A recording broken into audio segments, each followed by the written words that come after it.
The Texas Parks and Wildlife television series is funded in part by a grant from the Wildlife and Sport Fish Restoration Program. Through your purchases of hunting and fishing equipment and motorboat fuels, over $50 million in conservation efforts are funded in Texas each year.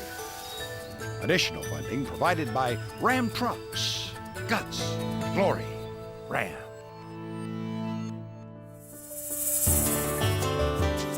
Coming up on Texas Parks and Wildlife. This is quite an adventure to come back 10 years later and see that it's a great place for marine habitat. You know, I didn't know a soul up here when I moved up here. I mean, there was a whole bunch of unknowns. I knew I was ready to get to work. I like the diversity of the trails. They're not necessarily real technical, but they're beautiful.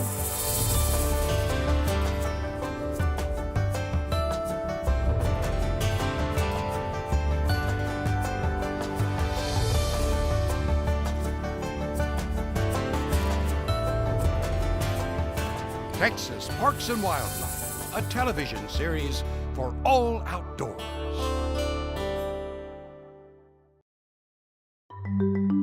We're celebrating 10 years of the Texas Clipper, serving as an artificial reef for the marine life and people of Texas. There you go.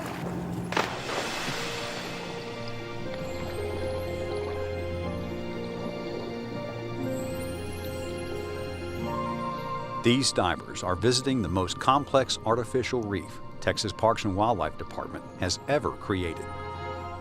In just 1 year, thousands of fish have made this their new home. The Texas Clipper has become an ocean oasis.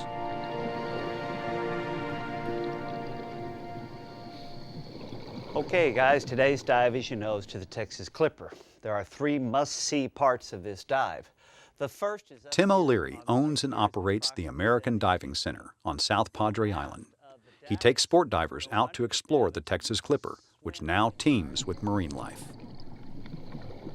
Texas Parks and Wildlife has taken a section of the Gulf of Mexico that was once a barren desert and created an enormous ecosystem of some 180,000 square feet of substrate to bring new life for both the fishermen and the divers. I never thought it would happen. I'm ecstatic. And for me, this is like an unbelievable dream come true for South Texas, and I'm just shocked it's in my own backyard. Over the past 60 years, the Texas Clipper has had 3 very different lives. She transported troops during World War II, carried the well-to-do across the Atlantic for leisure during the 50s, and then taught maritime cadets how to command a ship. Now she will spend her 4th and final life as an artificial reef, attracting marine life, scuba divers, and anglers. This is a world-class wreck. I want Texans and Texas to get excited.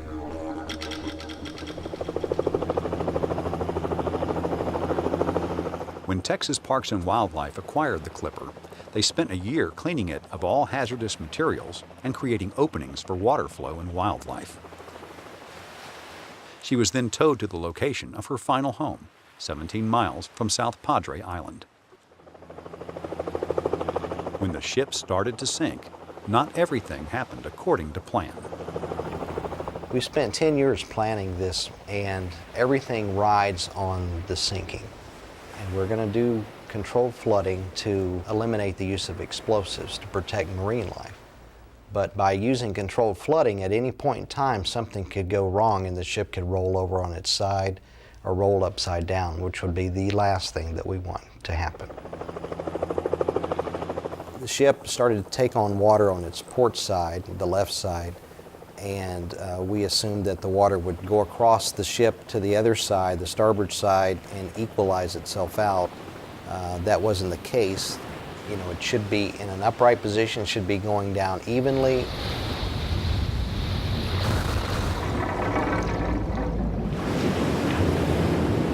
This was not what we had bargained for. This is not what we had planned for 10 years.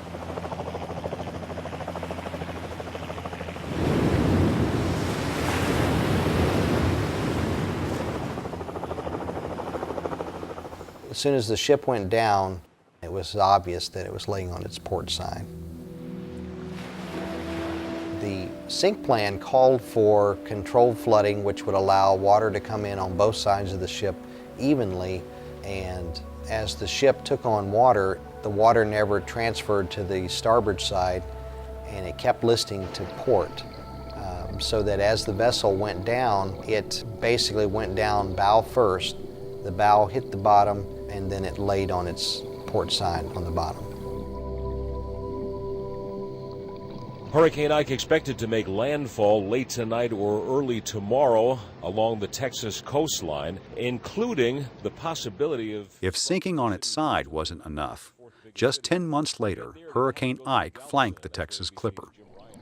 It's believed that the very strong currents created by the hurricane caused a crack in the stern, creating a 15-foot wide opening in the ship. From the perspective of being an artificial reef or marine habitat, the ship is functioning.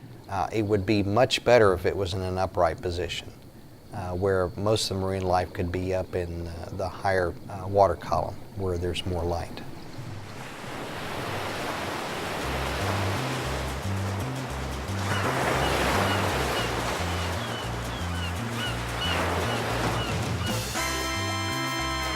South Padre Island. Now added to all the things you can do here are diving and fishing the Texas Clipper. It's a blast, I mean, to see all the different type of fish life and the various marine life, because you never know, each dive is different. We saw manta last time we were out here, so there's no two dives that are exactly alike. No matter how many times you do it, it's different every single time. There will be a huge economic impact for both the town of South Padre Island and the dive shops throughout Texas, as well as the restaurants, the bars, the campgrounds, the gasoline station. The impact of the tourist dollar increase in this area will be enormous. Here at South Padre Beach Resort, we definitely have seen a positive impact ever since the Clipper has been sunk. The Clipper's been a great benefit to us.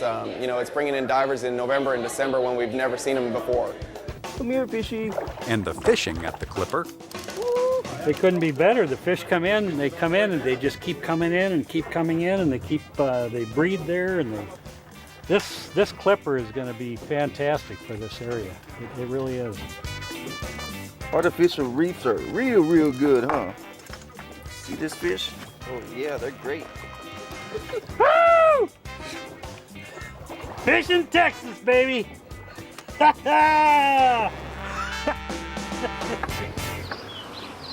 University of Texas at Brownsville, Department of Biological Sciences, is conducting a monitoring program. Morning, everyone. They are studying the health of the Texas Clipper as an artificial reef. David Hicks and Carlos Centropin-Rostro are the co-principal investigators. At least in display that they're... Our role is we have a monitoring program in which we're basically documenting the transformation of the Texas Clipper as a steel ship into a living biological reef. One aspect of our research is looking at the species that actually colonize the hull of the ship. And to document this, we are using a photographic technique. We also scrape certain areas of the ship and collect these same plants and animals and bring them back to the lab for more definite identification. The ship is actually functioning as it is supposed to. It's becoming an artificial reef. We already start even seeing changes in the type of creatures that are moving into the neighborhood. And yes, it is working as it is supposed to be.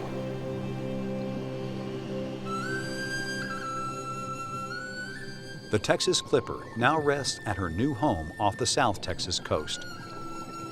In her previous 60 years of life, she was a military ship, a cruise liner, and a teaching vessel. She took care of her passengers and crew and carried them to ports all around the world. Now she is an oasis for her newest passengers, the marine life of the Gulf of Mexico. Just because it's sunk doesn't mean it's over. The ship has a whole life ahead of it. This was more than a ship. It touched so many lives. Now it'll live on as an artificial reef where it will benefit marine life and future Texans.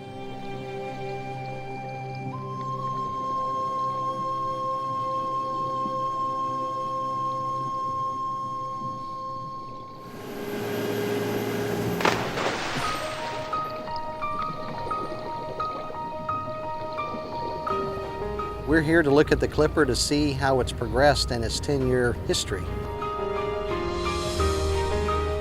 Well, for me personally, having worked on this ship project, this is quite an adventure to come back 10 years later and see that it's a tremendous dive opportunity. It's a great place for fishing, and it's a great place for marine habitat.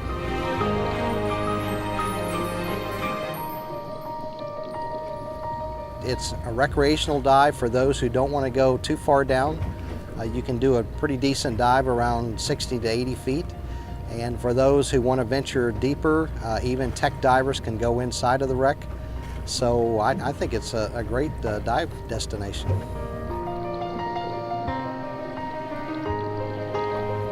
Lots of marine life, a lot of coral, juvenile reef species of all different types. You've got thousands and thousands of square feet of hard surface area, and you could see that where the marine life was growing on the ship itself. I would consider this a big success for an artificial reef.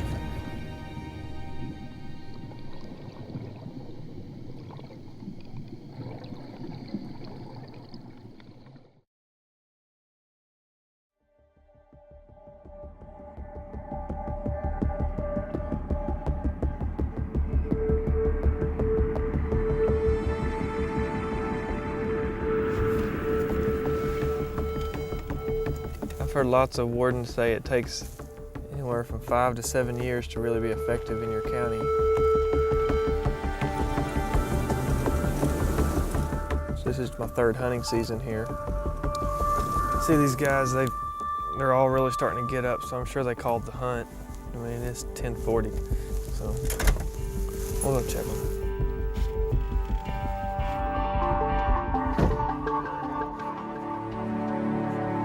How's it going, guys? How you doing? How are you, sir? Just fine. How are you? Where you guys from? Michigan. Yeah. Michigan? Yeah. How are you, sir? Good. You got your license with you? Yeah. Jim Daniels is a Texas Game Warden. He covers both King and Knox counties. You need my driver's license? No, we're good right now. One warden. Let me take care of him real quick and we'll get to y'all. 1,700 square miles. You got your hunter's ed card with you? Looks good, bud. Thank you. What was your deal? No license. Mm-hmm. Do you have any information, driver's license, nothing on you? Nothing on me. Okay. Who's hunting right here, guys? Are these all your empties? This is the gun you hunted with today, right?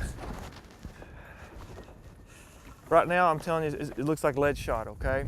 Okay. The law is when you're waterfowl hunting, you can't even possess it. We'll look at one real quick. It might be good, man. But I'll have to cut into it and we'll check it. Y'all are good to go? Yes, you were good to go. I got your license? Oh no, you don't have one. Yeah. Okay, can't hold more than 3 shells, right? There's 1. There's 2. There's 3. 4. 5. Citation day for lead shot. It's the lowest violation we have. Well, hey, I appreciate it. Guys, y'all be good. Good luck with your hunt, all right? We'll see y'all. You know, I didn't know a soul up here when I moved up here. I mean, there was a whole bunch of unknown. You know, I knew I wanted to, I knew I was ready to get to work.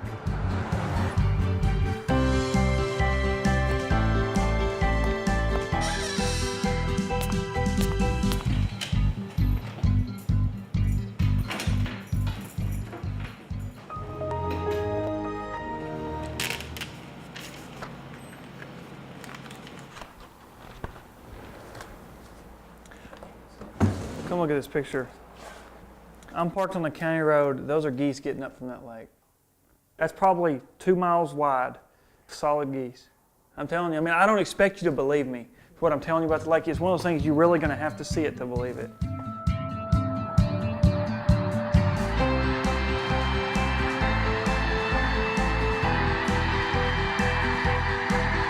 you hear them?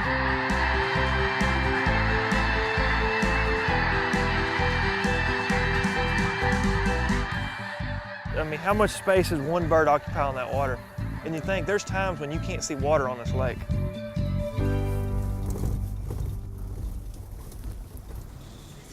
You can walk up to the fence and those are wild boar hogs. They're gonna get crazy. See what they'll do, they'll smother one another. Different individuals will set hog traps and they've collected them, and it's a market. They'll hold them here and they'll end up selling them to a buyer, to a hog buyer. And it's one way the law allows us to eradicate these wild pigs.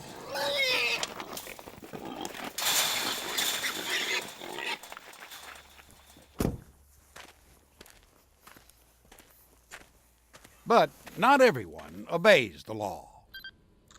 This wild pig never made it to market. On solving a case like this, you have illegal dumping. I mean, they can't throw out pigs on the side of the road. See this rope? I'm gonna cut some of that rope with me because each one of these knots are tied the exact same. I cut it where I can still preserve the knot. And so if I happen to see someone that has this rope in the back of their truck and it has knots tied similar that way on something, there gives me a reason to, to ask more questions.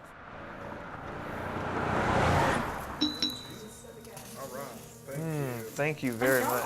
Yes, ma'am. Someone's dumping a bunch of pigs on the side of the road in a drainage ditch on the county road. You ever followed it? Illegal dumping? I mean, in regards to throwing pigs on the side of the road? Class C? You get a good relationship with your neighboring wardens because you have to depend on them. It's because, we don't have a partner. I mean, they're your partner in a sense. Say it was good, right? And they might be 120 miles away.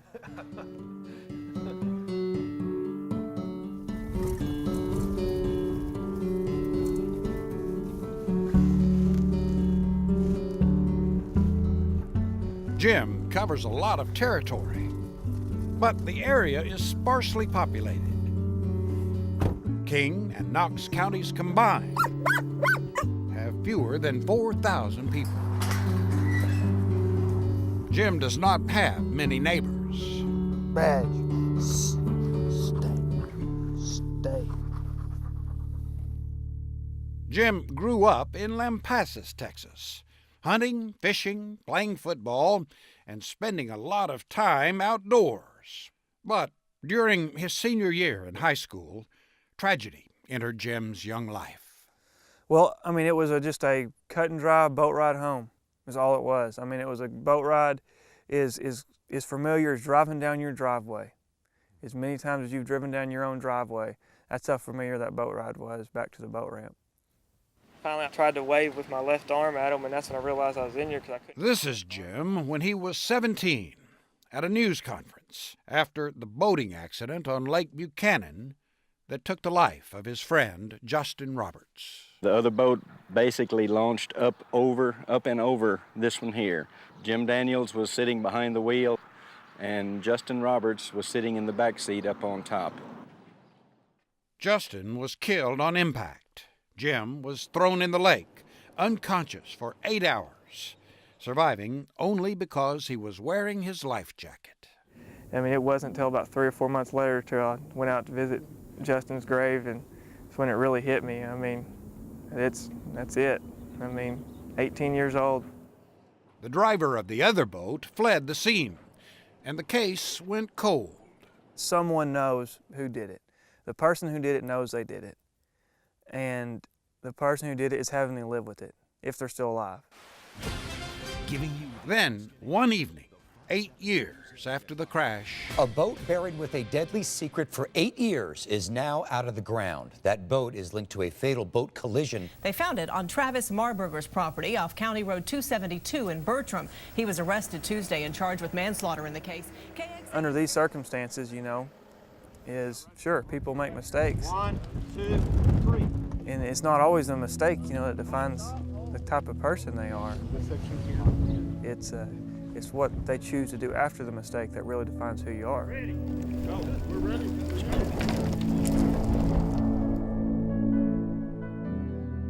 I think, you know, the accident, it added that passion about doing the job.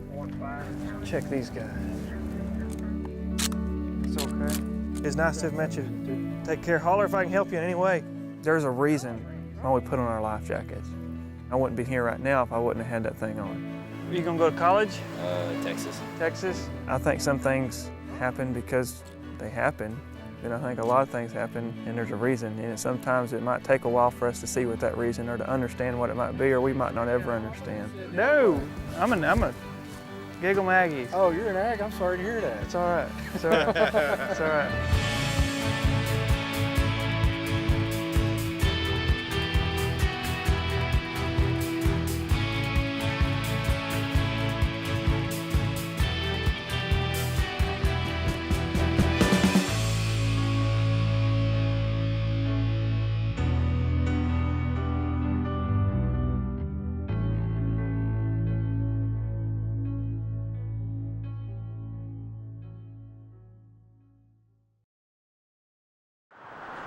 On the south edge of Dallas is a favorite spot for mountain bikers, Cedar Hill State Park.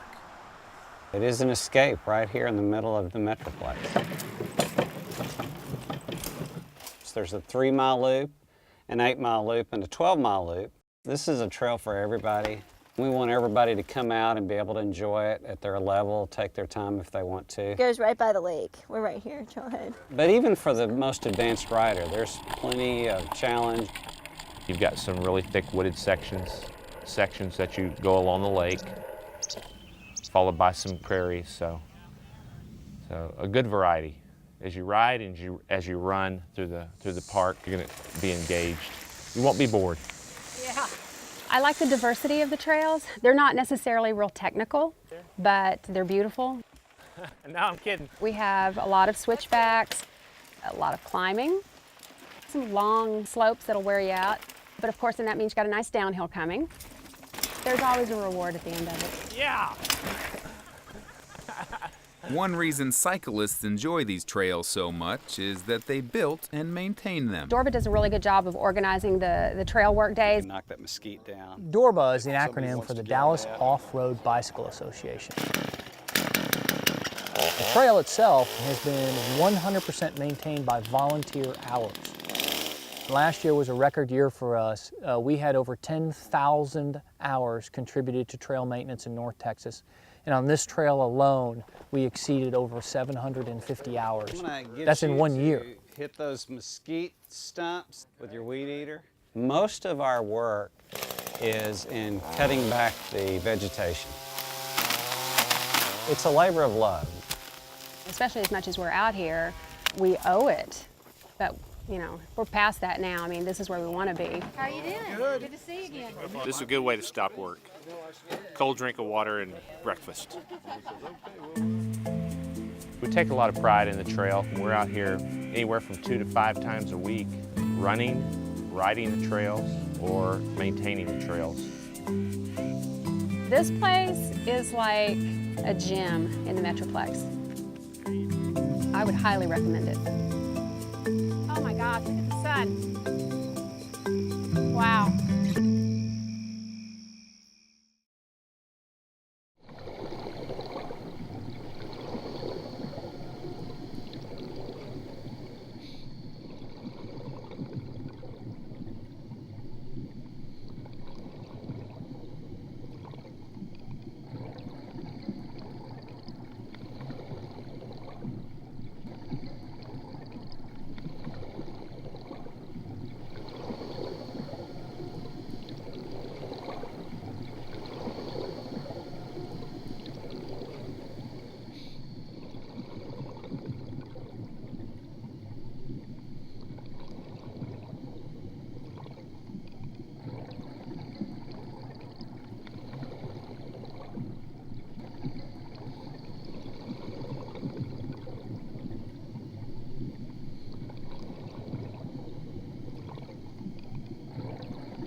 This series is funded in part by a grant from the Wildlife and Sport Fish Restoration Program. Through your purchases of hunting and fishing equipment and motorboat fuels, over $50 million in conservation efforts are funded in Texas each year. Additional funding provided by Ram Trucks. Guts, glory, Ram.